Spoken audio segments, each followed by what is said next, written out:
Look, first, let me apologize because I just realized this video took me way too long to make. It probably should have been one of the first videos I made. But don't worry, I'm here to deliver you my tips on passing the NAPLEX. Nick here, the Fully Loaded Mortar and Pestle Pharmacy channel. And let's talk about the NAPLEX. I'm going to give you 8 tips that I think are going to be extremely helpful on you passing the NAPLEX on your first try. Now, let me start by telling you who this is and is not for. Because let's face it, the best way to really study for the NAPLEX is comprehensively, meaning on your 4th year, you should really be thinking about taking this exam and you should kind of have your materials with you and studying every step along the way as you go through your rotations. I didn't do that. I was much more stressed about like finding a job, so I spent almost like every waking moment trying to reach out to people, trying to apply for jobs and securing employment my 4th year, and ended up having to study in my for my NAPLEX in a very short amount of time. And this is what this video is about. My tips for kind of that, either that last phase of study prep for someone who's been preparing all year, or for that person who was in my shoes, who you're already late and you just want to know, man, help me pass this thing. So I'll have to kind of digress and just say the best method is that first longer method. And if you go to Happy Farm Life's channel, she has an amazing video on how to pass the NAPLEX. When I watched her video, I was like, oh, I should have did that. Um, so yeah, check that out if you have the time to do that method. If you don't, you're going to want to stay tuned and listen to what I got to say. So why should you listen to me about passing the NAPLEX? Well, I graduated in 2018, which means that I was a part of one of the first classes to take the test as it is currently, which is the 250 question 6-hour exam. Another reason is because for my school, we did an amazing NAPLEX prep, and we actually had Karen Shapiro, who is the creator of the RX prep system, come to our school and do the seminar on how to pass the NAPLEX. And so most of these are not really tips from me, but they're going to be tips from her that I remember from that time and notes that I dug out on how to deal with this situation. And so that's what I'm passing on to you. And so being as that my study prep was 100% done with RX prep and was led by Karen Shapiro herself, my disclaimer for this video is that this is reliant on the RX prep system. That means the book, that means the online test banks, and the NAPLEX, the mock NAPLEX with the online test banks. If you don't have access to that, I'm gonna go ahead and tell you this video is not for you. You might have to find another method to study. If you do have that, I will tell you that this is probably one of the best methods to prepare for NAPLEX. And if you follow everything in this video, you should do just fine. Tip number 1 is going to be study the exam itself. Kind of like I talked about, you're going to want to know what is going to be on there. And good for you is that they will tell you. So go to the website and read all the competencies. They have competencies, they have percentages, and know the breakdown of the exam. Know the structure and format of the exam. Know the structure and the format of the questions. And you're going to want to orient yourself into thinking about preparing for that specific set of competencies, the specific duration of the exam, and the content mentioned there. Okay. If you're not doing this, if you're just trying to remember all of pharmacy, it probably is going to make you a better pharmacist, but it's not going to make you a better exam taker. And remember, this is our focus, is passing this NAPLEX. So step 2, once you've gone through and you are familiar with the competencies and everything that's going to be on the exam, you're going to want to plan out your study time. Okay. So my kind of golden rule for this is 1.5 to 3 months. I wouldn't try to take a NAPLEX, especially if you're unprepared, in less than 1.5 months. And I would not try to go longer than 3 months because you could forget things. And if you have to take longer than 3 months, it's also a sign that you're probably not having long enough study sessions. We're going to address that a little bit later in the video. But yeah, there's kind of a sweet spot as far as time is concerned, and you can not prepare long enough, and you can also try to prepare way too long. So figure out what your time frame is going to be, but I would try to stay within those bounds. But yes, in general, longer is better until you start creeping past that 3 month mark. Um, and the shorter durations are more for people who have been preparing consistently and really only need refreshers and brush ups in order to take the exam. Tip number 3. This is probably the best tip of the bunch, and this tip that you can take with you for almost any exam when you're trying to learn anything. And it's called the shoebox method. If you've never heard of this, I'll break it down for you. So the shoebox method, you're going to need some material. You're going to need a plethora of 4x6 index cards. For pharmacy, I would probably start with at least 400. And you're going to need 3 shoe boxes. And what you're going to do is you're going to label those 3 shoe boxes good, better, best. And this method works by, while you're going through all the material in the RX Prep, be it the book, be it the online test banks, quiz banks. I wouldn't really do this on the mock NAPLEX. You just need to be as locked in and as focused as possible. But I'll get into that phase when we get there. But how this is going to work is when you come across a drug, a question, or a concept that you don't know while you're studying, you're going to write it down. If it's a question, you're going to basically copy that question verbatim and write down the answer choices on the back. If it's a concept, you're going to quizify it, right? You're just going to turn it into a note card with the name of it and then the explanation on the back and see if you can get it off the top. If it's a brand generic, you're going to create the brand generic drug card, just like, Sigler drug card or something like that. And you're going to put those that you don't know as you come across studying, you're going to put them in the shoebox. And they're going to start in the good shoebox. Now, what's going to happen is every day, and I do mean every day you're going to go through your shoebox and you're going to quiz yourself with those note cards. And if you get it right without peeking, cheating, or any type of help or hints, you're going to move it from the good box to the better box. And as you go along, they decrease in frequency. So the good box you're going to do every day, the better box you're going to do every 3 days, and the best box you're going to do once a week. And as they move, your goal is to get anything that's in your good box into your best box. But you're still going to review your best box weekly. Now, there are a ton of different variations of this. I think the 3-box variation is the best. There are also 2-box variations. But this is a method for taking something that is a weakness of yours into a strength to the point that you know it like the back of your hand. This method requires a lot of self-honesty and a lot of discipline, but I promise you, this is probably the single best tip that I'm going to talk about in this video. And if you are struggling with any concept on the NAPLEX, you need to utilize this method because it's going to take you from 0 to hero real quick. And another caveat with this is the method. Don't try to adjust it. Don't try to do it digitally. Don't create digital flashcards or anything like that, or some Excel file or something like that. No. Use your hand, pen, and paper to write it out. Physically put them into those shoe boxes or any other. You can use a different container, right? Shoebox, it could be a different container, but it needs to be a physical container, okay? There's just something, and I'm sure that there's some study somewhere that proves this, but there's just something about physically writing, physically handling, and physically seeing all of this that helps make everything stick in your mind. And you're going to want to take full advantage of that, especially because these are going to be the concepts that you're getting wrong as you're studying. And you're going to have to turn those into points on the NAPLEX.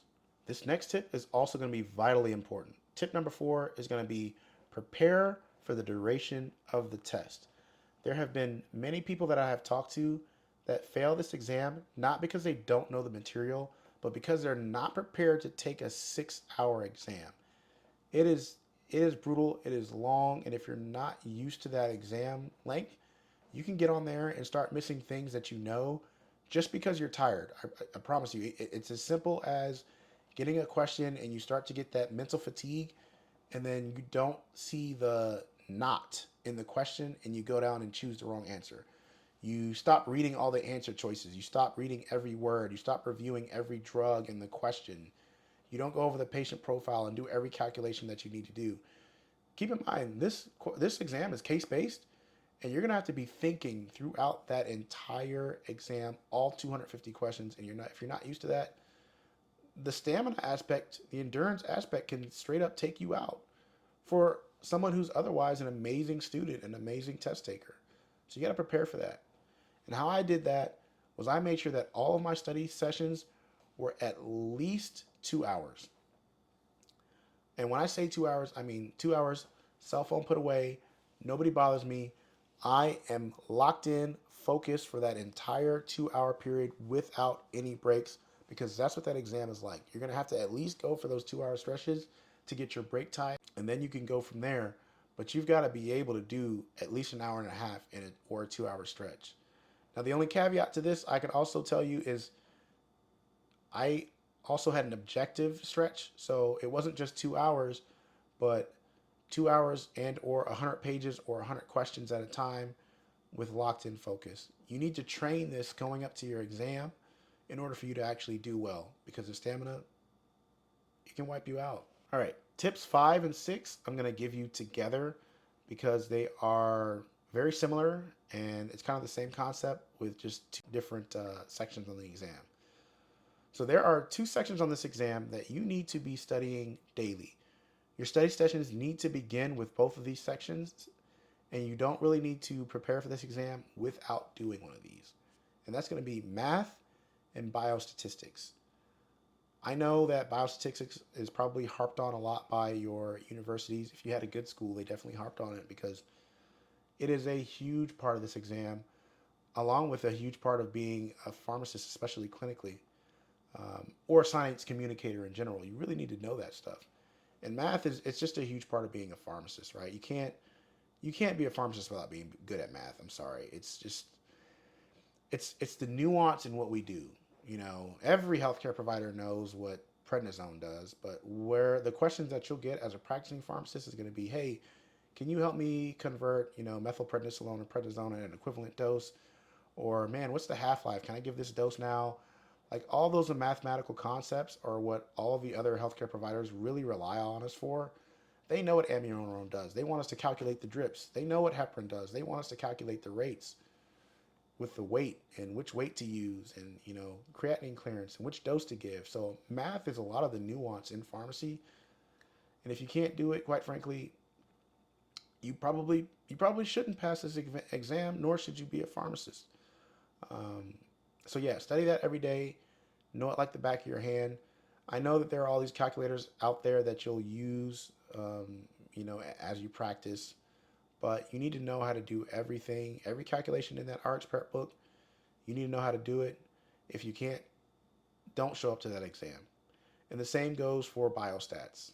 I mean, if you don't know those concepts, number needed to treat, number needed to harm, which statistical test that you'll use in different scenarios depending on the data set, um, gold standards for clinical trials, et cetera, et cetera. If you don't know all those concepts, please don't show up to the exam. You're only going to be doing yourself a disservice, and you're going to fail it. I mean, I can promise you will fail without having a strong grasp over math and biostats. These next two tips are going to be more like finishing moves, okay? So tip number 7 is going to be attend a cram session, okay? I don't care how long you prepared before. I don't care how well you feel like you know everything. Attending a cram session is helpful. Now, you don't need to rely on that as your only means of preparing for this exam, but attending one once you've done a thorough prep can help pull out any extra questions that'll help you on your exam. It's also a really good stamina test because most cram sessions are all day. All right. And so you're going to want to make sure that you go to the cram session and kind of treat it like the exam that day. Try to pay attention to everything. Try to take notes. Try to be locked in and laser focused for those super long sessions because keep in mind, this is a 6-hour exam. Okay. You're going to want to take every opportunity you can to test out your stamina for those long stretches of time. All right, and tip number 8, kind of like I said, this is going to be your finishing move, is this is how you're going to be able to tell when you're ready to actually sit for your NAPLEX. So once again, RX Prep dependent, right? In the RX Prep online quiz bank, you should also have a mock NAPLEX. And you're going to want to use this as a guide to be able to tell when you are ready. Listen, take it seriously, be disciplined, be honest, don't be on there looking things up. This is also not the time to be trying to learn and study and input information. This is straight up a dry one. This is a drill. You're going to treat this as close to the real thing as possible. Go on there, take it earnestly, and your marker for this is going to be 80 percentile. Okay. So if you get an 80% or above, then it's time. It's time for you to go and take your NAPLEX. You're ready. You're probably going to do just fine. If you do less than 80%, then I would kind of go back. It should give you a breakdown of the sections that you didn't do well on. Go back and hit those sections, refresh. Don't just go and learn the questions, but really go back and hit those sections that it tells you that it's weak on. It should give you a full breakdown. Even if you make above an 80 percentile, if there's any questions that the RX Prep identifies you weak in, any sections, you're going to want to go back and re-hit those sections as your final exam prep. But just know that's the barrier for being ready and not being ready. And another caveat to this is you can skip the pre-NAPLEX from NABP. I took it. I felt like a huge waste of money in compared to what you get with the RX Prep exam. They also give you the disclaimer that this test is not to be used in any way, shape, or form as some type of indicator as how you'll do on the actual NAPLEX. So it's kind of just a test for you to get used to the format. And I would give it no credence. So I just don't think that it's a tool worth the money, especially if you already have all the questions on the RX Prep. They're way more in depth, they're way better, and they're way more rigorous than anything on the pre-NAPLEX.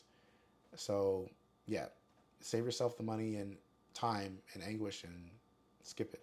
Now that we got all of our solid tips out the way, this is kind of like a bonus section. Um, the night before the exam, keep in mind, this is a super long ordeal. You've already made what you're going to get based on the preparation. All right. So don't stay up all night studying. Try to get some good sleep if you can. Just kind of treat it like a normal day and decrease your amount of anxiety. Because at this point, you're not gaining questions, but you can certainly lose points from being stressed out or trying to be worried about it and raising your anxiety or stress level about this exam. On the test day, you know, eat a good breakfast. Keep in mind it's a super long exam. You will have breaks, and what I suggest for your breaks is that you pack a snack. Even though once you graduate, trust me, as a pharmacist, you're going to have plenty of opportunities to go 6 hours without eating. But I don't recommend it for this exam. Take the opportunity to pack a snack so that when you get out on your break, you can come out, have a snack, maybe put a little caffeine in there to give you a bump. Just refresh yourself when you get a chance to take that break. And once again, as a pharmacist, you're going to have plenty of opportunities once you start working to not take breaks. So on this exam, take your break. You're going to need it. Keep in mind, you're going to have to be thorough throughout this entire deal. So take the break. Your brain needs to break. Results. I would say, man, set it and forget it, man. Take that exam. After that, how I took my mind off it was immediately beginning my MPJE prep. But man, don't try to sit in anguish or go and root around for which questions you think you got right or got wrong. I mean, just try to put it out of your mind and move on. Keep in mind, this exam, it's a bare minimum competency, and so the phrase that I kind of like to tell myself in times like this is, it's never as good as it looks, and it's never as bad as it seems. So, if you fail this exam, don't take it as, oh my God, doom and gloom. I'm going to be a terrible pharmacist. Da, da, da, da, I really don't deserve this. Don't get so down on yourself. The exam is tricky. There's all sorts of little things that are in there that could cause someone to fail, as well as your preparation. Um, yeah, I was really solid on like hypertension, diabetes drugs, and some other things, and none of that showed up on my exam. The sections I got was um, antiretrovirals, cancer, and that was another one that I just didn't know. Antifungals, some sections that I weren't so strong on as a student, and sometimes it's just the luck of the draw that determines where your scores lie, and so don't take it to heart. And the same thing if you do really well. Hey, guess what? You do really well. Congratulations. you can get licensed now, but it's not some measure that you're going to be an amazing pharmacist. It just means you did well on this exam, and guess what?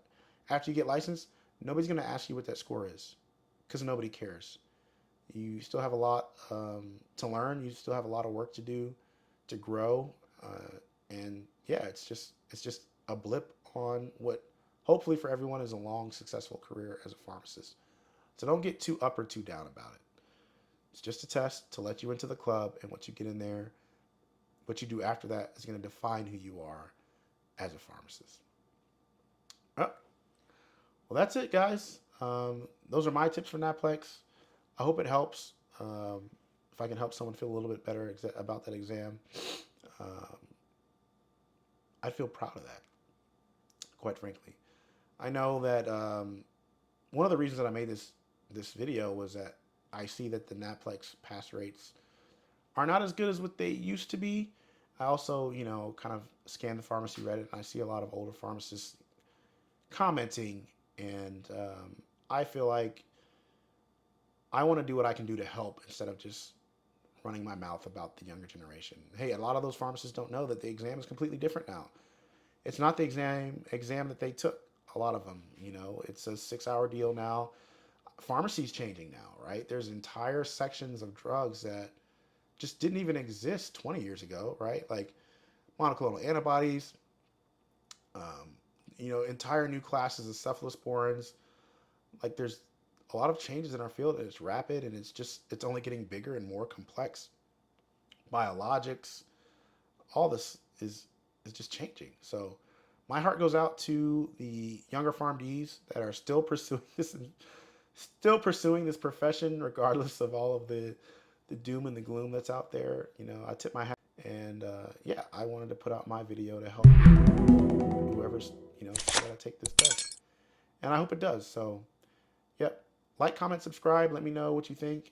Drop any extra tips that you have for the NAPLEX in the comment section, and yeah, see you guys in the next one. Peace out.